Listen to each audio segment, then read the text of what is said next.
Alright, in today's video, we are going to demo how to connect Oracle SQL Developer to Db2 database. So database using the SSL or TLS connection, aka encrypted connection. So in one of my previous video, we just did a demo how to connect to database. And this one is going to see how to use the SSL connection, TLS connection. So this topic is not something popular, but just in case someone may need it, okay? So the prerequisite, that is, of course, we assume the SQL server side, Db2 server side, the TLS configured, and it's up running. On the client side, the Oracle Developer, we already have the Db2 GCC jar is loaded. So in this way, we can connect using the gdbc. Also, on the client side, we obtained the server and saved somewhere in a location we can use. Okay, so this is the prerequisite. All this is met.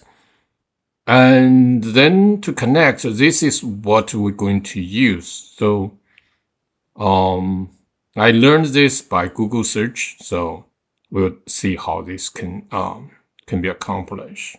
Once again, our demo system is a Linux Red Hat 9. This is the host name, the database version, the Db2 instance name, port number. So this is the typically standard port, non-TLS port. We also have the TLS port 25011. It's running. So let's take a quick look to look at our prerequisite check. Okay. So what I'm going to do is let's first go to server side. So on the server side, let me do a connection over there. So I'm connect to this R9 system, and I'm going to switch to the Db2 instance owner. And you can see if I do a db2 set -all, you can see the db2 com. It is TCP IP and SSL. SSL is more like old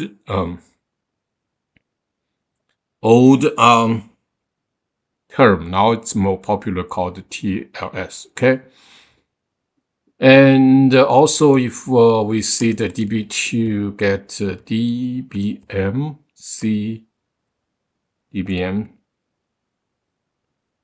CFG and grep SSL, you can see the database manager configuration we also already set up. You can see it. This is the KDB file. This is dash file, the label, and the port number. So the port is listening to port 25011, the regular port. It is SVC.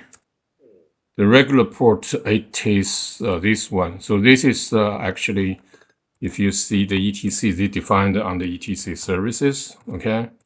So this is my regular one, okay? Non-TLS. So if we take a look at Netstat, we should see listeners listening both port, okay? So yeah, you can see it. The database engine is listening both 25010, 25011, and here is the database engine process, db2cc. Okay, so on the server side, it's ready. Also, in this folder, earlier you can see it here. The instance, yeah. So the location is arbitrary. So in this location, you can see it.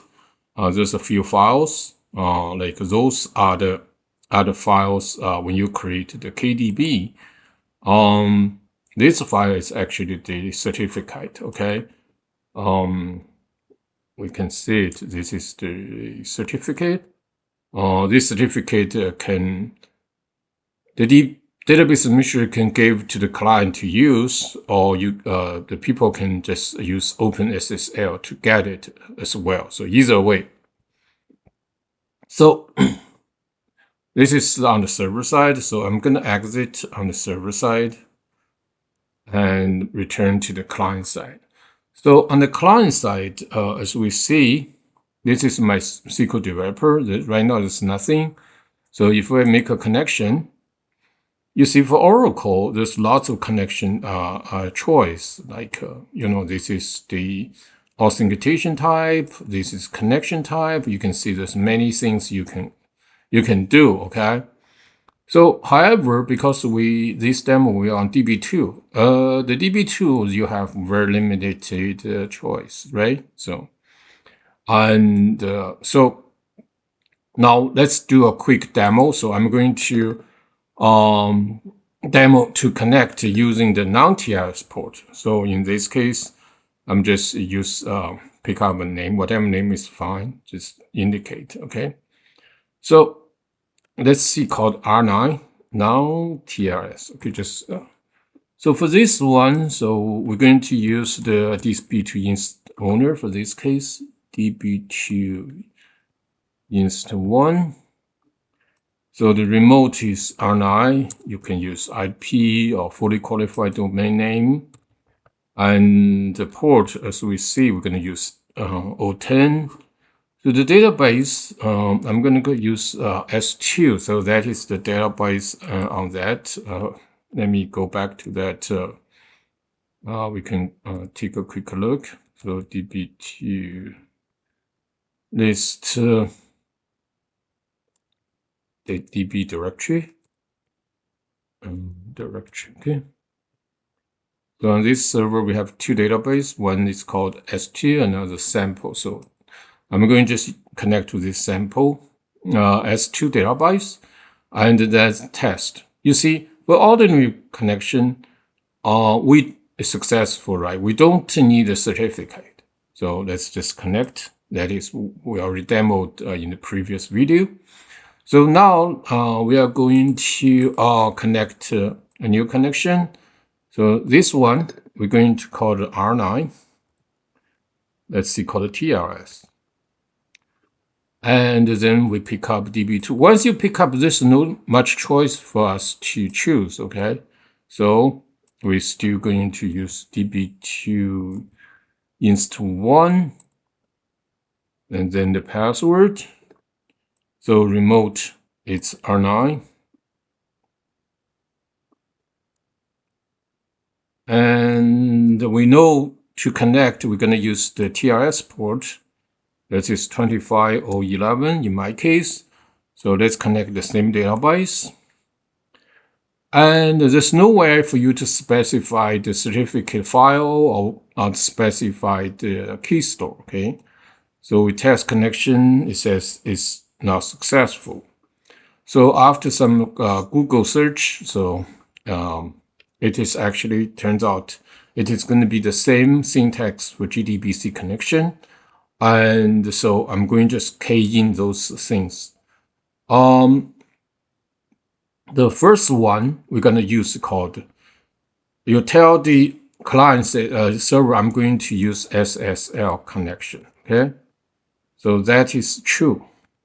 So that is the first one. So first we say SSL connection equals true. If you see it equals false, then this can be non-TLS connection, okay? And also if you see here, this is roughly the syntax, okay? So now, if we done the test connection, you will still fail because TCP for connected the TLS, established TLS, you have to provide the certificate, okay? So that is going to be SSL, cert, then location. So you tell where to get the certificate.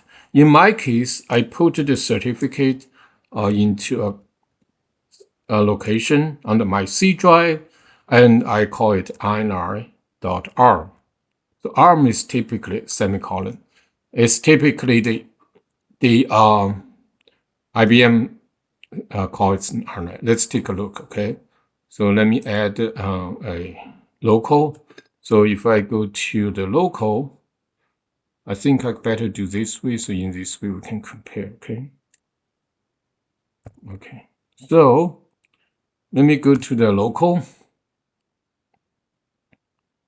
So this is the temp file. So I already got this file. So it's you can see it. So this is the ARM file. Let's see. There's no cat. Let's use more. And R9. So this is the cert file. So the certificate file you can get from people who have access, or you can use OpenSSH, whichever way. So this is the certificate. So also on the server side, as I said, we extracted from the case store. You will see the file should be the same. Okay, so you can use SCP or SFTP, or simply just copy, like copy and paste. So whichever way, the bottom line. So we need this cert. Okay, it doesn't matter which way we obtain this cert. So this is the cert. So we're going to use this certificate to connect. Okay, so you can see here, I'm specify it's C:\temp_r. This is file name. And then let's do a test connection. Let's see. So here it says syntax error. So SSL connection equals true. SSL cert location. Oh, I see what is. You see here, it's not colon, it is equal. So that is where we learned. So how this is actually once we put here, then the Oracle SQL Developer gonna use this syntax to connect. Okay, so let's test again. Now you can see it is successful, right? So and then we can go ahead to connect. Before we do that, let's take a look at on the server side. So I'm going to do a list connections. You can see it. It is the list application. It's list connection. Okay, so you see Db2 list application list Db2 list application. So we should have one connection that is early from the non-TLS. Okay, so let's see. Let me just remove it. Okay, so what I'm going to do is, go back to the. So I'm going to. Yeah, let me just do the connection yet. So now it's connected. So I'm going to remove this connection. Okay, so let's disconnect. All right, so I'm going to leave this one. So if you look at see the tables, that is typically the sample database. On the server side, let's take a look at it again. Yeah, you see. This is indeed the connection from TLS. Let's do a show detail. Say, oh, there's too much internal stuff. Let's see, how can I filter to the non-internal stuff? Yeah, let's see. I'm going to, yeah, just leave it like this. Okay, let's, I'm going to grab this one. Okay, GCC. Okay, so let's do a grab GCC. Okay, so that is the one connected using GCC, Java, GDB-C, and also you can use the netstat to find out. Okay, so let's see if I use netstat minus NA. Let's grab the port. Who's connecting the port 2511? Yeah, you see, we do see this is the one of connection coming from this client and connecting to this port. Okay, that is also demo. We can see that is indeed the connection. It is TLS connection. Okay. All right, so that is just a quick, simple demo. Just in case if someone interested. One more thing I would like to mention, because we demoed using this method, using the specified the path and the certificate name, file name.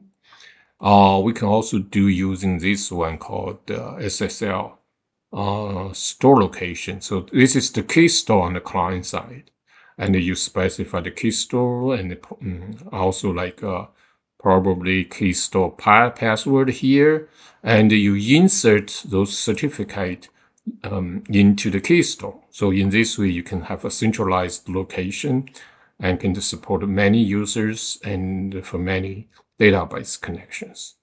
All right, so that's all for today.